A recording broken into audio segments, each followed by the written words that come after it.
మార్పు అంటే అర్థమేంటి?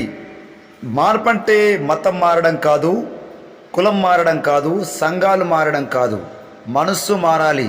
అనగా యేసుక్రీస్తు రక్షకునిగా విశ్వసించి అపవిత్ర క్రియలను అనగా చేసిన పాపాలన్నీ ఒప్పుకొని పశ్చాత్తాపముతో వాటన్నిటిని తెలుసుకొని వాటి వైపు మరలా తిరగక క్రీస్తుకు మాదిరి కలిగి పరిశుద్ధులుగా జీవించడమే మారు మనస్సు. బైబిల్ చెప్తుంది, రోమీయులకు రాసిన పత్రిక 12వ అధ్యాయం 2వ వచనములో, మీరు ఈ లోక మర్యాదను అనుసరింపక ఉత్తమమును అనుకూలమును సంపూర్ణమై ఉన్న దేవుని చిత్తమేందో పరీక్షించి తెలుసుకున్నట్లు మీ మనస్సు మారి నూతన మగుట వలన రూపాంతర పొందుడని దేవుని యొక్క వాక్యము సెలవిస్తూ ఉంది.